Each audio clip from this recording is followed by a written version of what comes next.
Par manque de temps ou pour éviter le gaspillage alimentaire, nous avons tendance à garder les restes d'un plat afin de les réchauffer. Bien que cette habitude soit une bonne manière d'agir contre le gaspillage alimentaire, qui fait rage actuellement, il existe certains aliments qui sont néfastes voire dangereux pour notre santé quand ils sont réchauffés. En effet, par souci d'économie, de rapidité et pour lutter contre le gaspillage alimentaire, nous réchauffons nos plats au micro-ondes. Mais cet aspect pratique et positif cache des troubles digestifs comme une intoxication alimentaire, des nausées, des vomissements, des diarrhées mais aussi des problèmes cardiovasculaires. Pour préserver votre santé, découvrez les 4 restes alimentaires que vous devez impérativement éviter. Privilégiez également un autre moyen de cuisson que le four à micro-ondes car ce dernier neutralise les nutriments essentiels présents dans les aliments et augmente, selon plusieurs études, le cholestérol, l'insomnie, les migraines, les dépressions et bien d'autres affections. Voici les 4 restes alimentaires à éviter. 1. Les légumes. Divers légumes bénéfiques pour le corps perdent leur intérêt nutritionnel une fois conservés et réchauffés, comme c'est le cas des épinards, des betteraves, des pommes de terre et du céleri.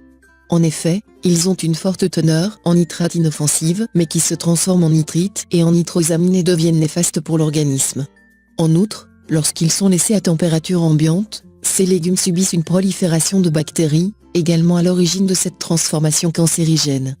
Les personnes fragiles comme les nourrissons et celles qui souffrent d'une faible acidité gastrique ont un risque de décès lorsqu'ils ingèrent ces molécules et qu'elles passent dans le sang car l'hémoglobine est alors transformée en méthémoglobine.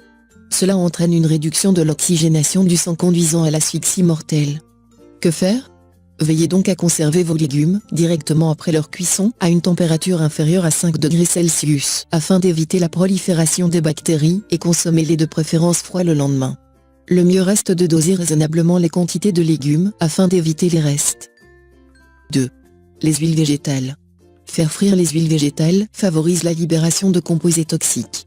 La température subie par ces huiles végétales comme l'huile de tournesol, de maïs, de soja ou de colza, provoque une dégradation des acides gras polyinsaturés qu'elles contiennent. Une toxine nommée 4-hydroxynonenal, 4-HNE, est libérée à la suite de la cuisson de ces huiles. Elle est particulièrement réactive aux protéines du corps et aux acides nucléiques. De nombreuses études ont mis en lien la consommation de cette toxine et diverses maladies, dont l'artérosclérose, Alzheimer, Parkinson, les maladies hépatiques et même le cancer. En outre, la concentration de cette toxine augmente au fil des réutilisations des huiles végétales. Que faire?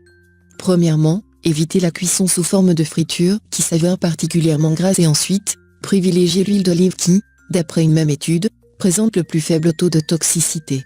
Veillez également à ne pas trop chauffer les huiles végétales et à vous en débarrasser dès lors qu'elles commencent à mousser ou à fumer. 3. Le poulet. Le poulet contient énormément de protéines, habituellement bénéfiques à la bonne fonction du corps. Toutefois, lorsqu'il est réchauffé, la composition des protéines change considérablement et peut causer des troubles digestifs. En outre, une étude menée par l'Université du Massachusetts, aux États-Unis, a mis en avant le fait que les restes de poulet perdent 80% de leur teneur en fer. Ils ont réchauffé les restes de poulet dans un four entre 55 degrés Celsius et 90 degrés Celsius afin d'arriver à cette conclusion. Que faire? Si vous conservez des restes de poulet, veillez à les laisser bien au froid dans votre réfrigérateur. Enfin, si vous envisagez de les consommer, évitez de les réchauffer et consommez-les froids dans une salade ou un sandwich pour préserver leur valeur nutritionnelle. 4. Le riz. D'après la Food Standard Agency, le riz non cuit contient des spores de bactéries nocives qui peuvent survivre à la première cuisson. Ensuite, si le riz est conservé à température ambiante, ces spores sont susceptibles de se multiplier davantage entraînant des troubles digestifs, des nausées, des vomissements et de la diarrhée. De plus, ils survivent au réchauffage, c'est pourquoi il convient d'éviter de laisser le riz à température ambiante plus d'1 heure après sa cuisson. Que faire? Au même titre que les légumes, la meilleure option reste celle de doser correctement la quantité de riz que vous allez consommer afin d'éviter d'avoir des restes alimentaires. Dans le cas contraire, conservez le riz directement après sa cuisson et privilégiez la congélation qui évite la prolifération des bactéries.